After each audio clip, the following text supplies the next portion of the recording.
JBNN keep you informed. I'm Michelle Jones. Before we get into the news, please remember to like, subscribe, leave a comment, and share the news with someone today. Now onto the news. Cops killed alleged gang member and seized submachine gun. A man said to be a gang member was shot dead by police, and a submachine gun seized during an incident at the Bolivia View, New Haven, St. Andrew on Saturday night. The dead man has been identified as 30-year-old Kurt Thompson from Buchan Avenue in the community. Thompson, who police said is a known member of the Ben gang that operates out of the New Haven community, was previously arrested and charged with illegal possession of a firearm and was released from prison in 2017. Later that same year, the police said he was again arrested and charged with possession of an offensive weapon but was subsequently released. According to reports, at about 11:30 p.m., a police team was conducting a curfew patrol in New Haven when they observed a man walking with a gun in his hand. Upon identifying themselves as police, the man pointed the gun at the lawman and attempted to flee. He was pursued onto Bolivia View, where a confrontation ensued, and an officer discharged his service weapon, killing the suspect. The gun, a 9mm Intratec AB-10 submachine gun, was taken from the scene. Police transported Thompson to the Kingston Public Hospital, where he succumbed to his injuries. The Independent Commission of Investigations Indicom has since been contacted and is investigating the incident. Commanding Officer for the St. Andrew South Police Division, Senior Superintendent Damian Manderson, said the JSF will continue its aggressive push to rid communities of illegal guns before they are used against law-abiding citizens. We urge the public to support our efforts by reporting illegal guns, wanted persons, and criminal activities through Crime Support 311 or the nearest police station, SSB Manderson stated. The police remain steadfast in their commitment to ensuring safer communities and will continue to take decisive action against armed criminals who threaten public safety. Robbery suspect killed by police in St. Mary, 3 others on the run. The St. Mary police are looking for 3 suspects in a bar robbery in Tower Isle, St. Mary early Sunday morning. Police reports are that around 4 a.m., patrons were at a bar in the Valley Bush section of the community when 4 gunmen entered and robbed them of cash, cell phones, and liquor. The men made their escape in a motor vehicle which crashed a few meters from where the crime was committed. The vehicle is said to have caught fire, but no one was injured in the blaze. During a police operation in the area, the lawmen came under fire by the same armed men. An exchange of fire led to one of the suspects being injured while the others escaped. The injured man was taken to the Port Maria Hospital, where he was pronounced dead.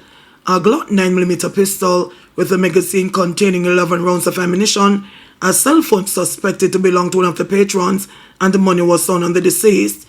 The police are searching for the other suspects. Student dies in St. Elizabeth motorcycle crash. A female pillion died as a result of injuries she sustained in a crash in Black River, St. Elizabeth on Saturday night. Police identified her as 18-year-old Taylor Miller, a Harton Estate Trust student. A police report said at about 7:50 p.m., Miller was driving on a motorcycle on Central Road in Black River when the driver lost control and fell from the motorcycle while negotiating a corner. The motorcycle then crashed into a Toyota Corolla motor car. Miller was slung from the motorcycle on impact. Police said another motorcycle was also involved in the crash as it collided with the other motorcycle after the initial collision. Miller was taken to hospital where she was pronounced dead on arrival. The 2 motorcyclists were also taken to hospital where they have been admitted for treatment.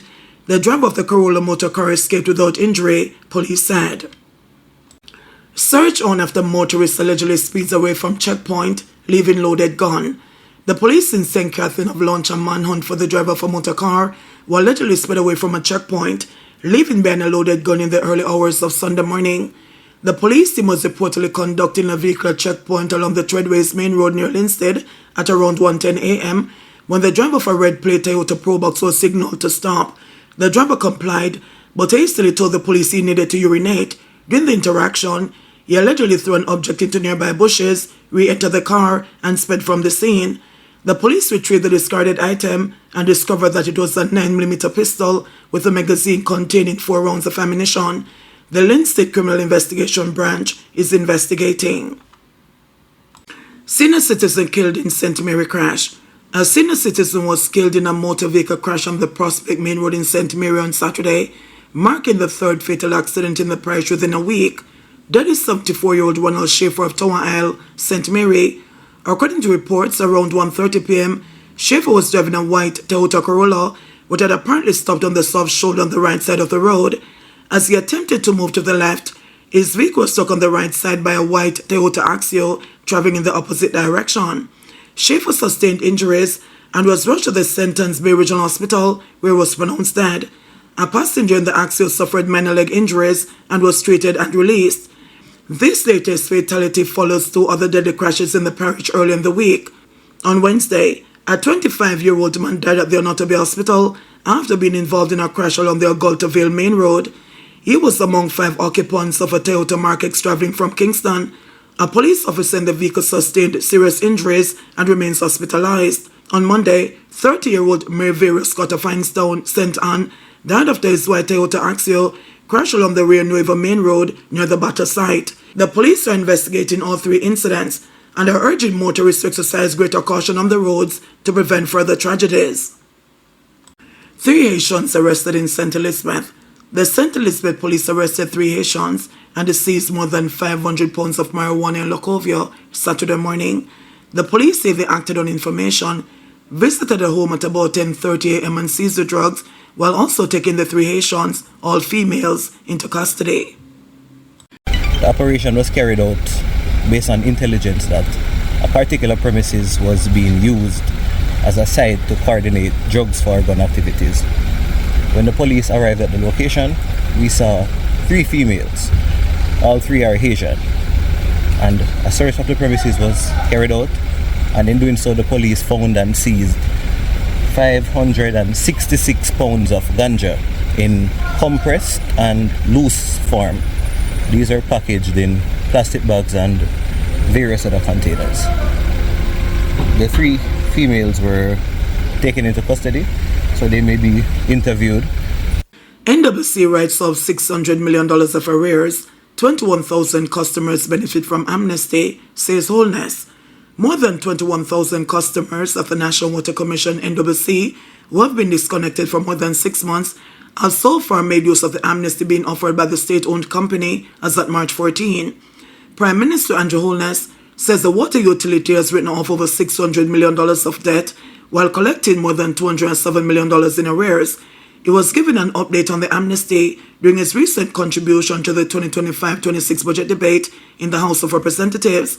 The Prime Minister noted that the amnesty has benefited pensioners, path recipients, and members of the disabled community, with up to a 100% reprieve and up to 50% for other categories of customers.